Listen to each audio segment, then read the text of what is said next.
relativamente al referendum costituzionale, perché è un tema che stiamo affrontando. Anche Lidia viene da Trieste, io arrivo da Ancona questa mattina, dalle Marche.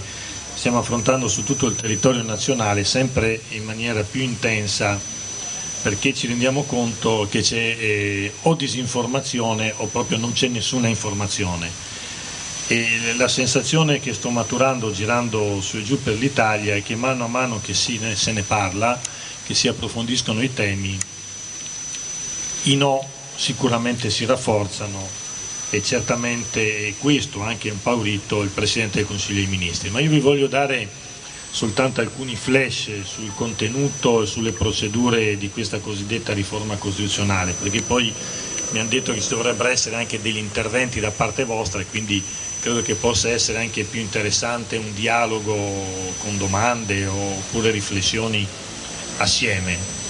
Devo dire in premessa subito, io non ho mai votato questa riforma costituzionale, come non ho votato l'Italicum. Questa è la mia posizione politica all'interno del Parlamento. Per quanto riguarda la proposta che è stata fatta di riforma della Costituzione, direi di partire osservando come ci siano tutta una serie di anomalie nella presentazione e nello svolgimento parlamentare di questa cosiddetta riforma, che mi lasciano molto perplessi. Guardate, i punti sono molti. Comincio proprio per flash, come dicevo, ricordandone alcuni. Innanzitutto il fatto stesso che sia un Presidente del Consiglio dei Ministri che propone una riforma così profonda della Carta Costituzionale, 40 articoli, circa un terzo della nostra Costituzione, dimostra uno scarsissimo senso delle istituzioni, perché c'è un potere esecutivo, il potere di governo, che interviene in maniera profonda, molto profonda, sui poteri di un altro potere dello Stato come legislativo, che dovrebbe invece essere assolutamente rispettato. Per di più impone dei comportamenti parlamentari, utilizzando la propria forza di maggioranza, a un Parlamento che, ricordiamo, è stato eletto con una legge incostituzionale, come ha dichiarato la Corte Costituzionale.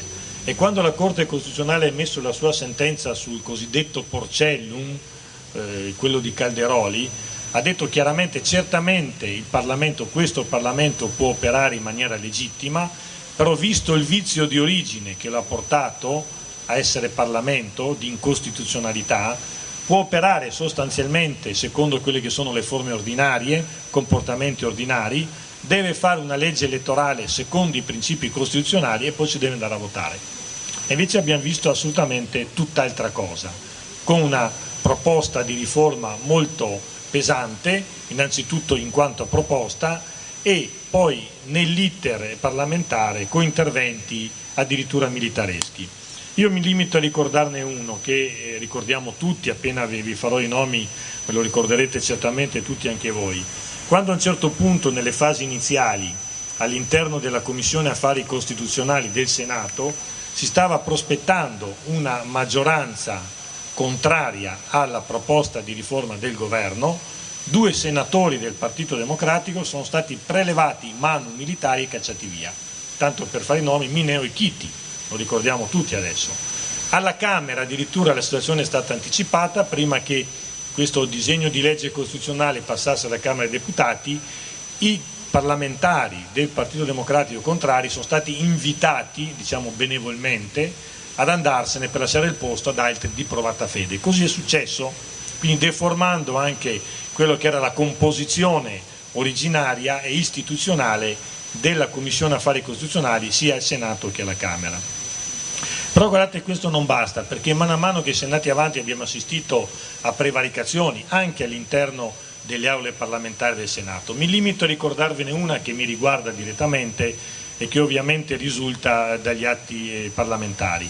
Quando a un certo punto si arriva alla discussione all'interno dell'Aula, noi ci eravamo posti alcune decine di senatori in contrasto, però non dicendo soltanto dei no, ma facendo delle proposte a tutela dei diritti costituzionali fondamentali delle persone, per mantenere un equilibrio all'interno dei poteri dello Stato, per cercare ad esempio di eliminare, di levare l'immunità parlamentare. Quando presentiamo nell'Aula del Senato 50-60 emendamenti, A un certo punto ci dicono avete finito di parlare, è finito tutto il tempo, non potete più parlare. Soltanto il primo firmatario di un emendamento avrà 10 secondi per illustrare il problema. 10 secondi! Voi provate a pensare cos'è 10 secondi. Allora io in quel momento ero primo firmatario di 18 emendamenti che riguardavano i diritti fondamentali delle persone, il diritto al lavoro, alla salute, di libertà, la libertà di stampa. Ho detto, siccome è impossibile parlare 10 secondi per ognuno di questi, ho chiesto mi potete concedere 18 per 10, 180 secondi per parlare dei diritti costituzionali, 180 secondi, 3 minuti. Mi hanno detto di no, che non potevo, che se volevo parlare dovevo parlare 10 secondi per ogni cosa. Guardate, hai cose assurde che non si sa se ridere o piangere su queste procedure, ma peggio ancora è successo dopo, perché a un certo punto quando i famigerati sondaggi dicono o almeno fanno intendere al Presidente del Consiglio dei Ministri che questa riforma costituzionale potrebbe passare col 60-65% a proprio favore, cosa fa? Personalizza il tutto. Dice se vincono i no vado a casa. Poi mette un carico da 11, se vincono i no cade il governo, si va a votare. Guardate, questi sono dei ricatti politici belli e buoni, assolutamente inaccettabili in qualsiasi forma di democrazia.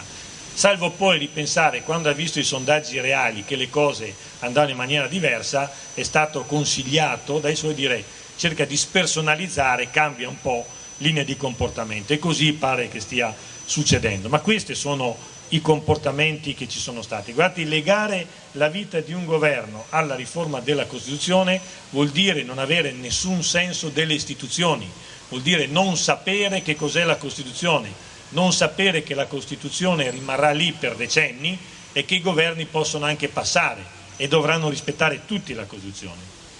Passo sempre per sintesi e per flash ad alcuni temi, ad alcuni motivi per cui diciamo no a questa proposta di riforma costituzionale. Temi fondamentali, uno la formazione delle leggi, cosiddetto bicameralismo perfetto o bicameralismo paritario. Si accusa il Parlamento di perdere troppo tempo, di metterci un'infinità con passaggi del disegno di legge da una parte all'altra, la cosiddetta navetta, e guardate, sono assolutamente questa, come le altre vi dirò, delle balle assolute, perché innanzitutto il Parlamento italiano è uno dei più prolifici, io tra l'altro aggiungo purtroppo, perché sarebbe meglio che facesse un po' meno leggi, ma le facesse davvero meglio, approfondendo i temi, discutendo, perché guardate, se noi andiamo a vedere quante leggi hanno fatto in Gran Bretagna, in Germania, in Francia, dove c'è anche un sistema monocamerale, certamente ne hanno fatte molte meno e meno certamente dell'Italia, quindi non è questo il motivo.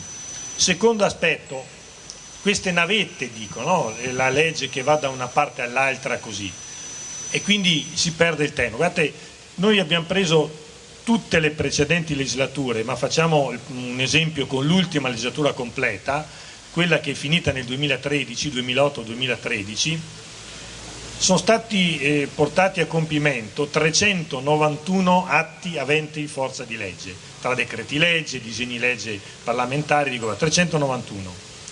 La percentuale dei disegni di legge che sono stati superiori alle 3 volte di passaggi da una parte all'altra sono stati tra il 3 e il 4%, 3-4%. Quindi questa storia della navetta è un'altra balla assoluta. E guardate che 301 disegni di legge su 391 hanno avuto soltanto una lettura alla Camera e una lettura al Senato. E altri 71 di questi hanno avuto una alla Camera, una al Senato e un'altra in più. E basta. Tra l'altro mi viene da pensare, quando parlavamo, uno di questi disegni di legge che è durato 5-6 volte, 5-6 letture, sul tema del lavoro, dei diritti dei lavoratori, mi viene da pensare che forse sarebbe stato meglio se anche sul Jobs Act ci fossero stati più passaggi, così magari ci sarebbe potuto pensare un po' di più, sarebbe potuto rispettare un po' meglio quello che è il diritto del lavoratore. Ma dicevo, anche questi numeri, queste percentuali ci dicono che è assolutamente una balla. Ma poi la cosa per certi versi più divertente, ma però non sai ancora una volta se ridere o piangere, è che ci dicono noi abbiamo semplificato l'iter legislativo.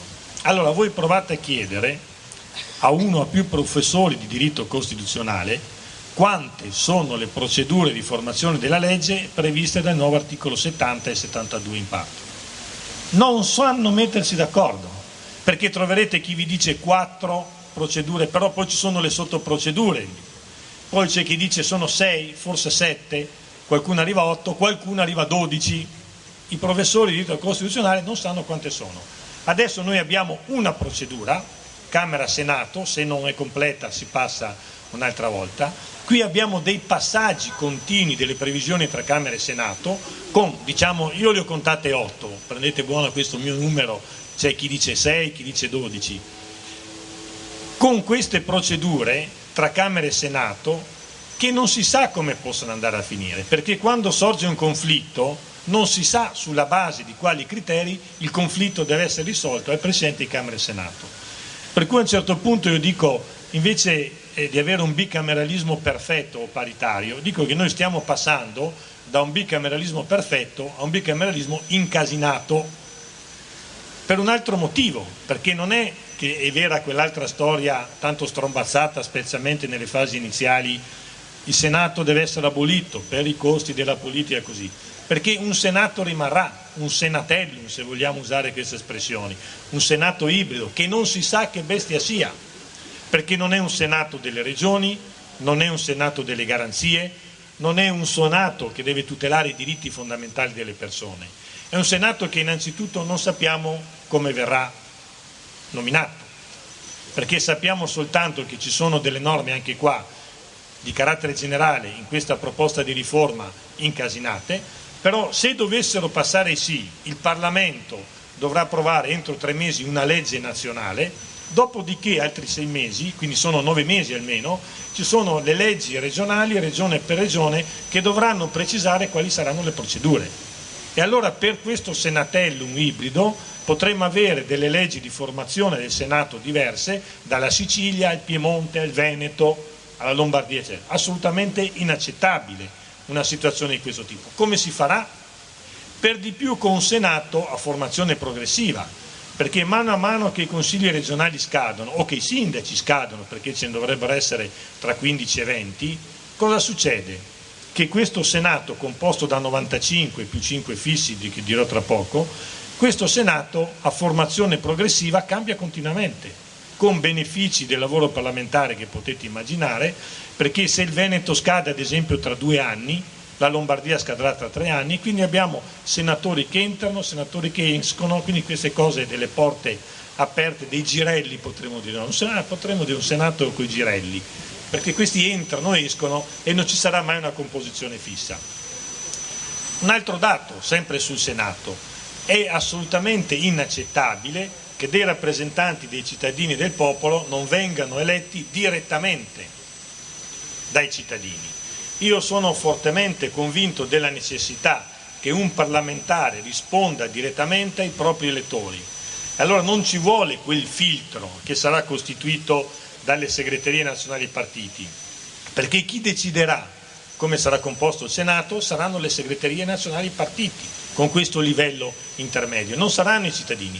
Quindi con una anche deresponsabilizzazione del senatore che non si sa poi appunto chi rappresenterà la regione, rappresenterà il comune, rappresenterà la nazione, quindi anche questo dato qua. Aggiungiamo un altro discorso, del Senato la gran parte dovrà essere composta da consiglieri regionali, 95 consiglieri regionali e alcuni sindaci, 5 saranno fissi, eletti, scelti dal Presidente della Repubblica. A parte il fatto, così una piccola parentesi, io non capisco per quale motivo il Presidente degli Stati Uniti d'America Obama tra poco scade e va a casa, Sarkozy, tutti i presidenti tedeschi, francesi, quando hanno finito vanno a fare il loro mestiere, vanno a casa, non capisco per quale motivo il Presidente della Repubblica Italiana quando scade rimane lì, con tutto quel che vuol dire, di costi, di pagamenti, di uffici, di macchine. Aggiungiamo un altro dato che è una piccola perla. Non capisco per quale motivo in questa Costituzione garanzie, indennità dei Presidenti della Repubblica a vita siano rimaste intoccate. Cioè sono cambiate per tutti, loro invece ce l'hanno ancora. Perché? Non si sa. oppure forse si sa, ma insomma, non diciamo che non si sa per quale motivo. Cosa succede poi di questi consiglieri regionali che andrebbero in Senato?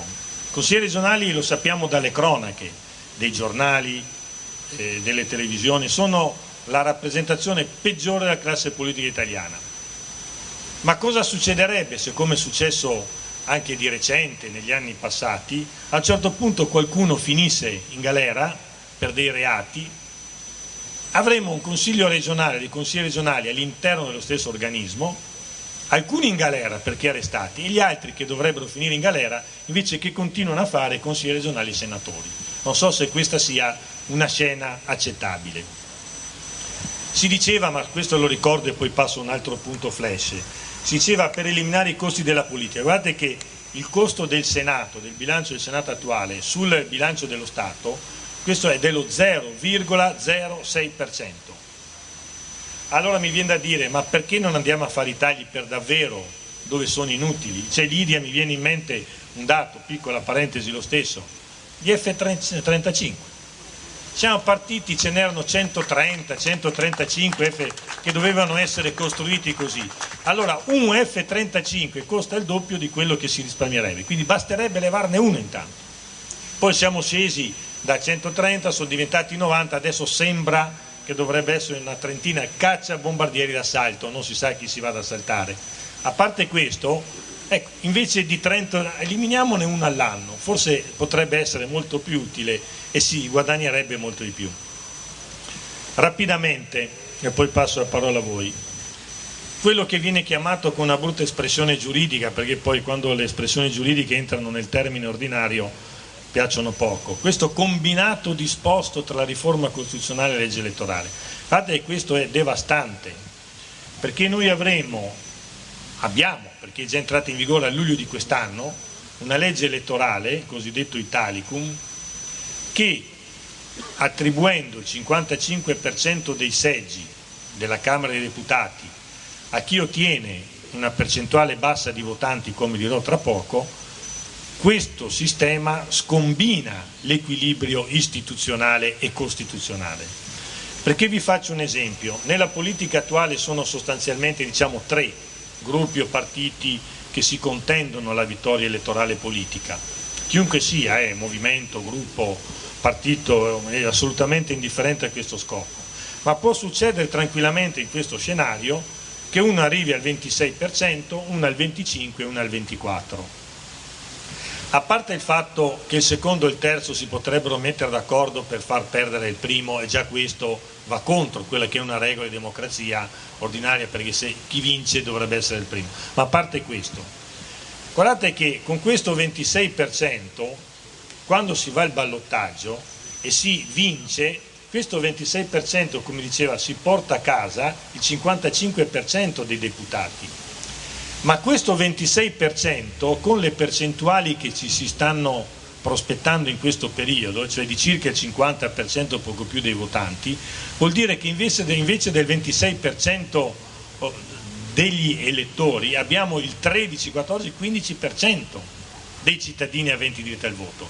Per questo dicevo, con una percentuale bassissima, che può essere anche del 14-15%, si porta a casa il 55%. Tanti anni fa, qualche decennio fa, è stata fatta una guerra politica contro la legge truffa. Questa è peggio, questa è molto peggio. Dovrebbero ribellarsi tutti a un'impostazione di legge di questo tipo. Ultimo aspetto, guardate, quando a un certo punto ci dicono dalle televisioni, dai giornaloni che comunicano che questa prospettata riforma costituzionale non tocca i diritti fondamentali delle persone. È un'altra balla colossale, perché guardate, a parte il fatto che chi vince con quel 13-15% reale di cui diciamo prima ottiene una maggioranza che gli consentirà di modificare la composizione della Corte Costituzionale, i membri del Consiglio Superiore della Magistratura, Presidente della Repubblica, ma non solo questi, pensiamo anche alle nomine pubbliche o parapubbliche che esistono, la Consob, Agcom, Eni, Enel, avrebbero il controllo pressoché assoluto sul pubblico e sul privato del Paese. Ma non basta neanche questo, perché con quella maggioranza così costituita si possono modificare le leggi costituzionali, le leggi elettorali con quei bassissimi numeri. Può essere cambiata la Costituzione, anche la prima parte, quella dei diritti fondamentali, con composizione di quel genere. E guardate, per questo volevamo toccare e cercare di inserire delle garanzie maggiori per i diritti fondamentali delle persone. Faccio solo un esempio: voi provate a pensare se con una legge quale l'Italicum avessero vinto le elezioni Berlusconi e Salvini, cosa non farebbero o non potrebbero fare in materia di giustizia, di legalità, di immigrazione? Distruggerebbero quella che è la nostra Costituzione e quello che è lo Stato italiano. Guardate che non sono scenari irrealizzabili, questi sono dati che fanno riferimento a norme approvate, l'Italicum è in vigore, e a norme che si vogliono confermare per modificare lo Stato italiano. E quindi a questo punto io dico, guardate, questo è il pericolo fondamentale, quello che era l'equilibrio, il bilanciamento di poteri all'interno della Costituzione nata dalla guerra e dalla lotta al nazifascismo sta per essere sconvolto e stravolto. E quando si dice ma c'è un pericolo per il governo, guardate, qui c'è da tutelare la Costituzione, che viene prima di qualsiasi altra cosa, perché la Costituzione rimane, dovrà rimanere nei decenni, i governi rimangono quello che rimangono, quando non ci sarà più una maggioranza politica cambieranno, ma il dovere nostro è quello di tutelare, di garantire la Costituzione e i diritti costituzionali per i cittadini.